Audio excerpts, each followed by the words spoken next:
everybody, this is Randy Santel, Atlas, and this video was filmed on Tuesday, February 4th. This is video number 3 pertaining to my Sexification 2020.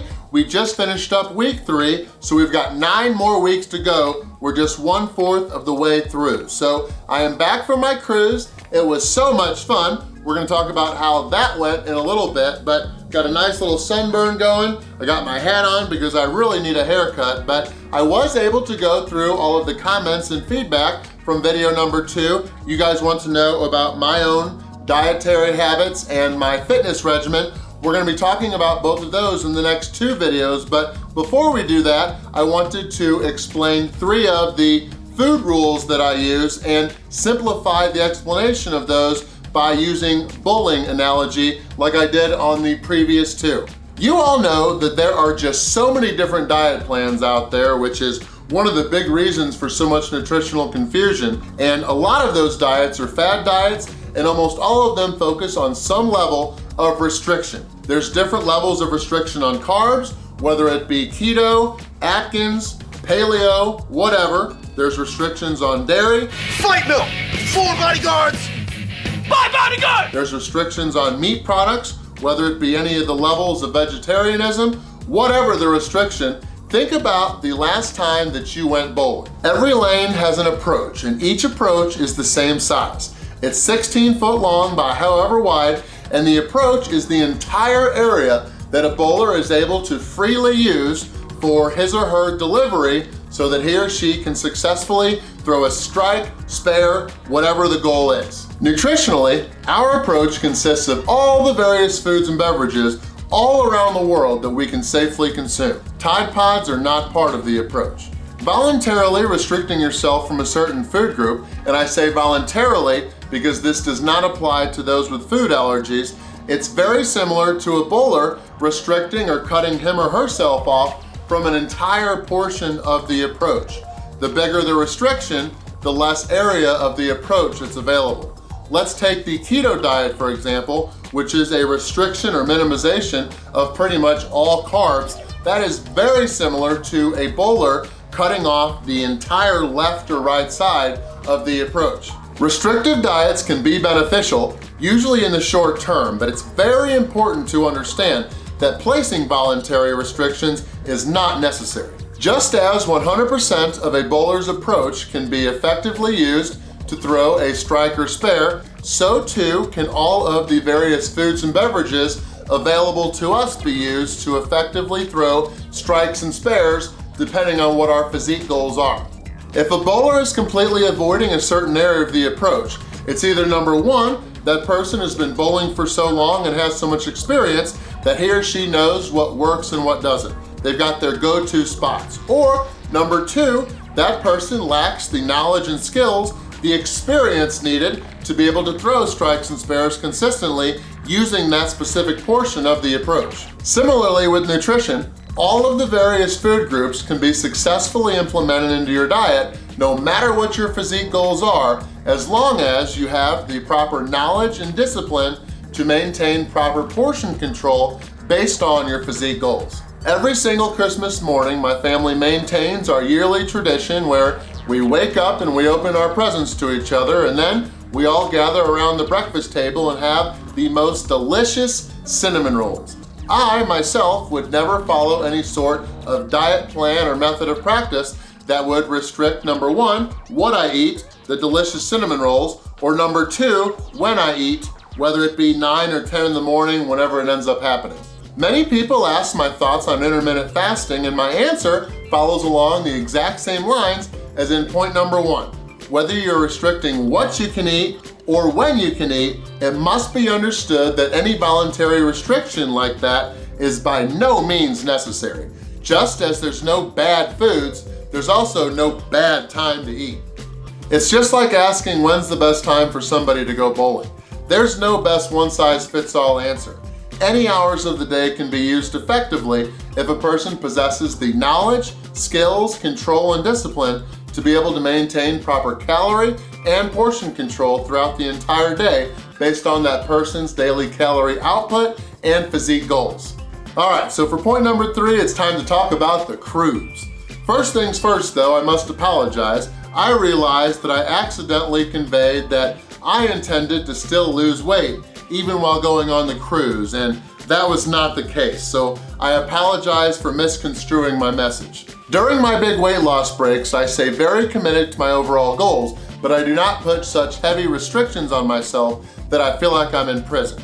If an opportunity comes along and I know it would just be silly to say no to, I allow myself the freedom to say yes, and this is where the analogy of bowling splits comes in. A split in bowling, for those of you who do not know, it's pretty much where you knock down the number one head pin, but you accidentally leave up two sets of pins that aren't right next to each other. Let's say you're bowling and you accidentally encounter a split. You leave up two pins on the right and just one on the left. What are you going to do? Chances are you're thinking that you're gonna go for the two on the right. And why is that? Even if you don't get the best possible outcome, which would be to pick the spare, by going for the two on the right, you'll get the best possible outcome other than the spare, which would be a 9.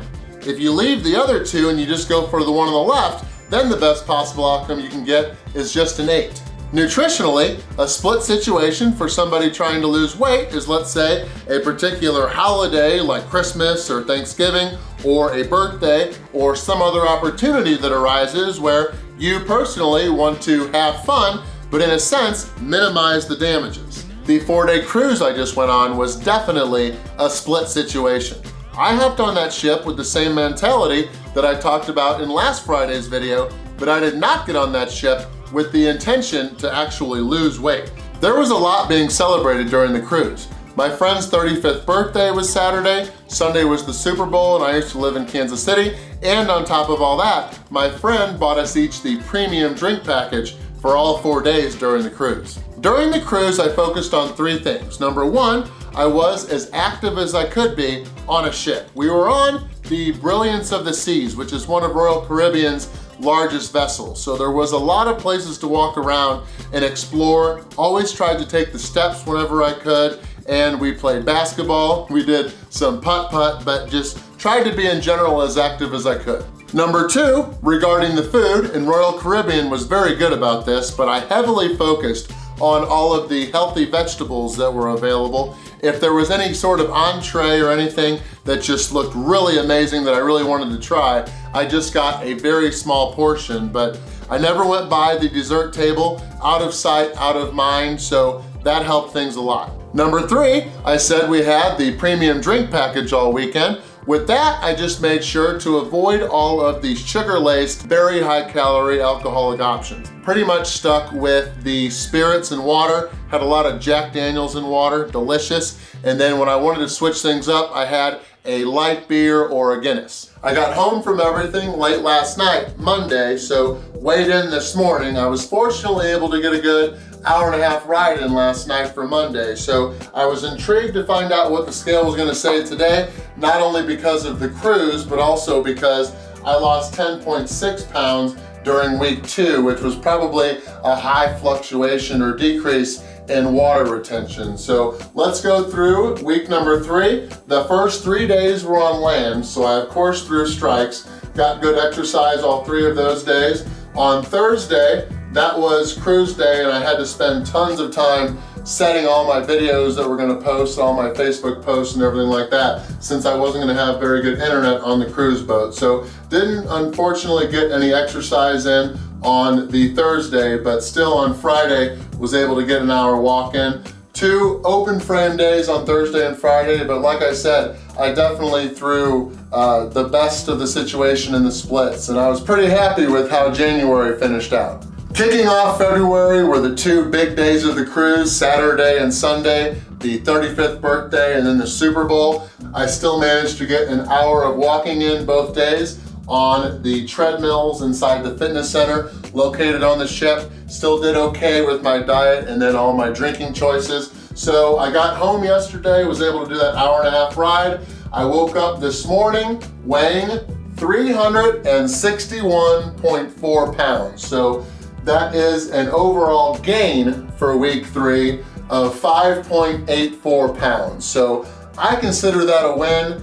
The cruise that I went on back in 2013 was just 7 straight days of just like triple, quadruple gutter balls. So the amount of weight gain from all the sodium and everything that happened that trip was crazy. Compared to that 7-day cruise, this trip I was pretty much in church all weekend. But I am still at an overall loss of 12.5 pounds for the 3 weeks, and now I am all good and set and motivated and ready to kick week 4's butt. So if you were disappointed in me for the weight gain, I apologize for setting you up for that in last week's video, but until the next one, this is Randy Santel, Atlas, hoping you guys always, always, always win before you begin. Thanks for watching.